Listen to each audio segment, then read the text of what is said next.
The missing children incident was an event occurring at Freddy Fazbear's Pizza and is mentioned in the first, second, and third games. In the first game, numerous newspaper clippings can occasionally be seen replacing the rules for safety sign, normally appearing in the east hall corner. These clippings explain that during late June of an unspecified year, a total of 5 children had gradually gone missing at the pizzeria. Police suspect that a man had dressed up in a costume resembling one of the animatronics, possibly Golden Freddy's or Springtraps, as implied on Night 6 phone call in the second game, and lured the children to a back room where he presumably murdered them.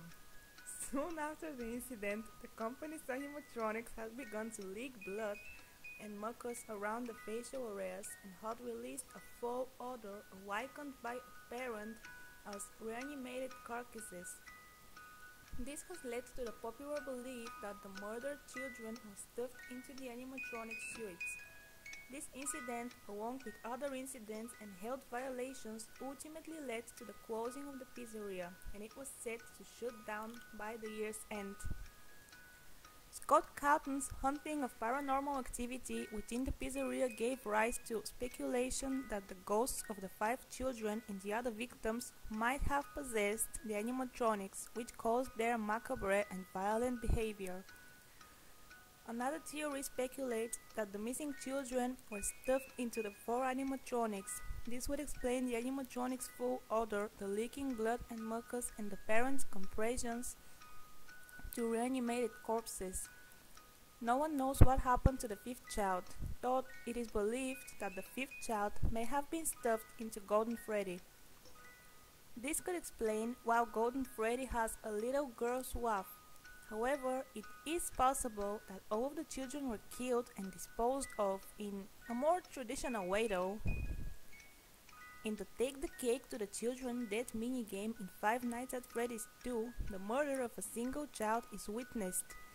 This would indicate that the murderer has struck multiple times and that there are a total of 6 known children killed. This is confirmed in the Happiest Day minigame in Five Nights at Freddy's 3, where the 6 masked children gather around the cake before disappearing.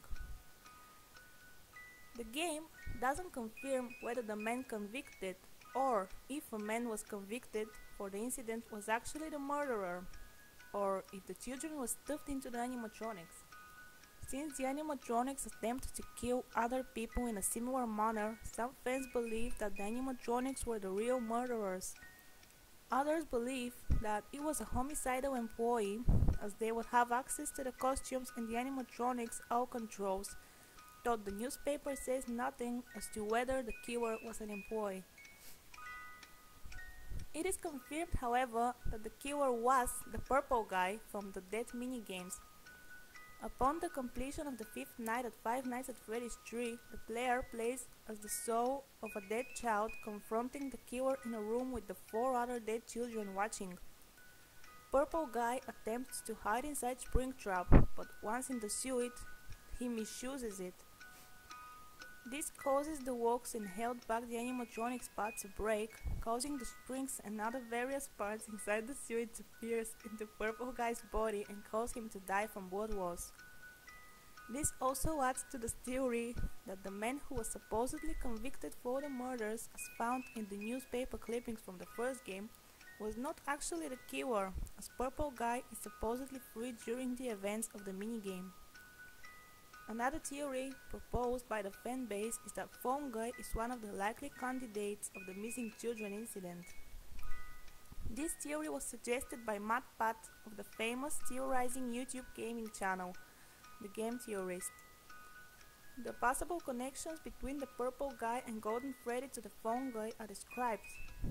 The Purple Guy might be a security guard, which fungi was the purple guy's glowing white eyes in the rare "You Can't" ending of the Save Them Dead minigame, are similar to the ones Golden Freddy has in Five Nights at Freddy's, and the player can see "You Can't" on the bottom left corner of the dead screen from the purple guy.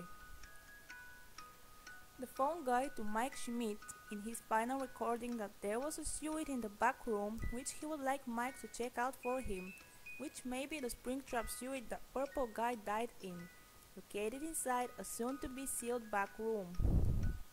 Five Nights at Freddy's 3 may support this theory with the end-of-level minigames, which show purple guy, possibly phone guy, running into the back room from the original animatronics, which is an area they cannot reach, and dismantling them when they turn their back, the order of which begins with Freddy chasing him, which would match up with Freddy's song playing during Purple Guy's final message to Mike.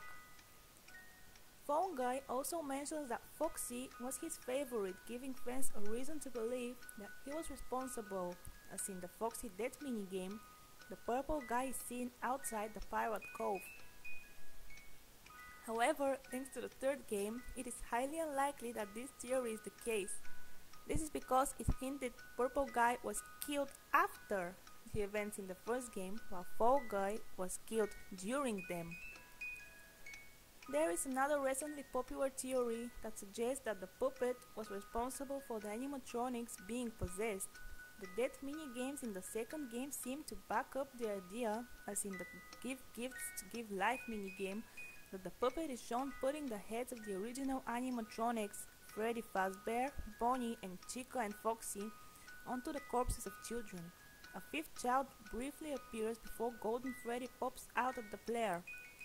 In the Happiest Day minigame, in the third game, the 5 children appear wearing their character masks and are joined by the player-controlled child, who is revealed to be wearing the puppet's mask, indicating that the puppet is another child spirit.